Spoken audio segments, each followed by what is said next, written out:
Well, I had mixed emotions talking to James Benn from Millom earlier this week about what he was trying to do to promote a meeting to get some change into the pigeon programme into Cumbria. We're really struggling now, have been for a number of years, and things are really coming to a head. I've heard of two fanciers this last fortnight who won't be racing next year, which we can't afford to lose any more fanciers.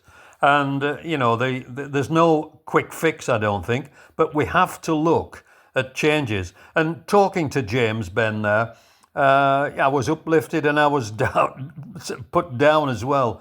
Uplifted that somebody as young as James, is in his 30s, hasn't been in the sport long, is wanting to do something passionately to get the sport, well, to keep it going in Cumbria and hopefully eventually attract people into what has been a wonderful sport for me personally and has been for, I know, a lot of other people in the area. I said I was uplifted by that. I was a little bit down as well because I had unfortunately to give up the pigeons in 2020, 21, around about that time, because of health issues, unable to give them the attention they needed. And that I've missed them so much since then. It's been great to write a weekly column for the papers and for the Cumbria Crack about what's happening in the pigeon world, and it's been increasingly noticeable that people are struggling to keep pigeons. The losses seem to be getting more and more. People have to breed more. Others can't take it anymore, and they've got to stop. So there comes a time when you say, "Hey, this will be finished within 5 years unless we don't do anything." Now I know there's a lot of good fanciers who've been in it for years, and they will say, "Well, who's he to start talking about it? Young James, he's only been at it a few years." That's not the point. The point is, I want them to remember all these good guys, and a lot of them are good friends of mine. They are good fanciers. But let's see about trying to replicate the enjoyment, the enthusiasm, the thrill that the pigeon racing has given them over the years. Let's see if we can keep it alive for another generation. That will be tough, I know that. But, let's keep it alive. Let's try and do something to promote it. And maybe, well, we've got to change. It's not going to go on now, April to September, as it is. Losing the losses will be done by the 2030s, no doubt about it. So I'm just saying, as a keen pigeon man, non-fancier these days, unfortunately, let's get behind James.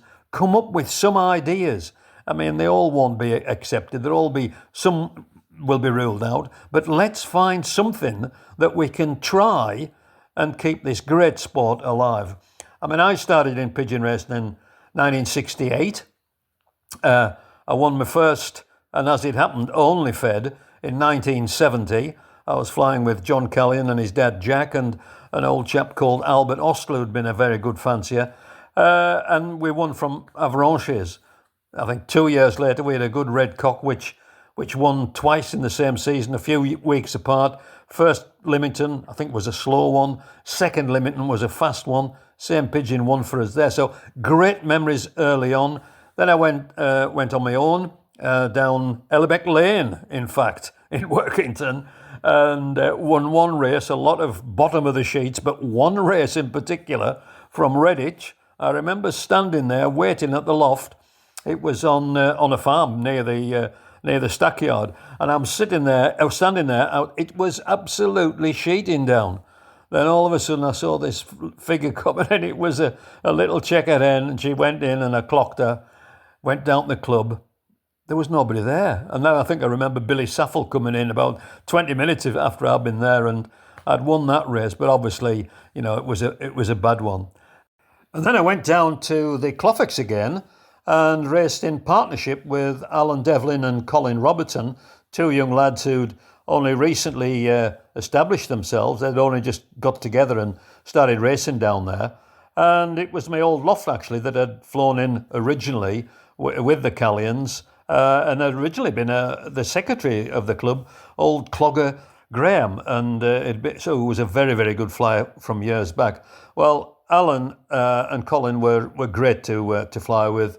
We had success. I remember we won the young bird averages the first season we flew together, and Alan from there has gone on to be probably one of the most knowledgeable fanciers in the area. Certainly knows his stuff.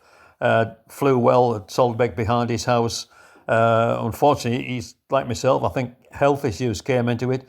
Can't fly now, but he's still got the birds, and he breeds them for people, and they've done very well for the likes of Neil Semple and others. So so a good pigeon man. And Colin, I think he was more into pool as things have gone on from there. But certainly, I remember those days down there with a lot of pleasure. Then I went down behind my own house at Milton Drive, and that was great work by John Walsh and Ernie McCants to build me a loft in a very, very small. Well, it was a yard more than a garden. But first race I had there, I got second, beaten by John Walters, and then a succession of bottom of the sheet. So I know what it's like to be bottom of the sheet, yet still get a thrill about working with the pigeons all week and watching them come home. From there, I moved down to behind the Senhouse Street Club, those gardens, allotments down there. First of all with Les and Michael Cape.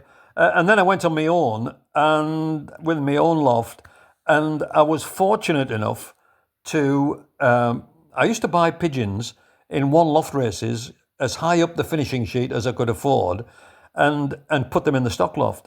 And I was fortunate enough to get to fancy one, bought it, and that pigeon and what I learnt from whose it was turned me around a lot.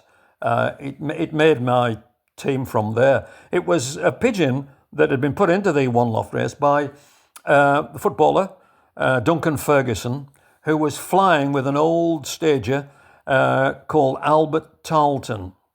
And as it happened, I got friendly with Albert. I remember getting two young ones off him, going down. The Reds were away, playing down Burscough, I think. Were playing away. I got off at the change. I forget which one it was now, Congleton or somewhere. And then I met my old mate Robinson, and he took me to this loft of Albert's. I remember going. It was a massive. It was like an orchard. Walked down. Neil Robinson and myself walked down the orchard, and there was the loft at the bottom. There was lofts all the way down, but massive. And there was Albert, great chap. Got two off him, and one of them went on to win from over the water as a yearling. But it was what he told me in subsequent conversations about how to feed the birds, how to treat them, etc., etc., especially over the water. That changed my whole philosophy and all, so I was able to see the other side of the coin with a few successes and a few trophies from that point. And so that's what I'm trying to emphasise.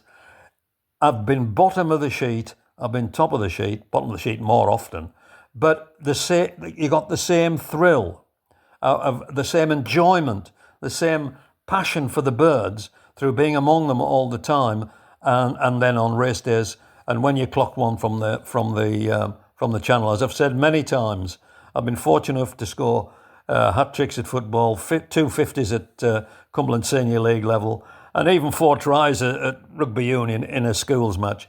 Nothing of those compared to clocking a pigeon from over the water, and I can't really explain. It was terrific.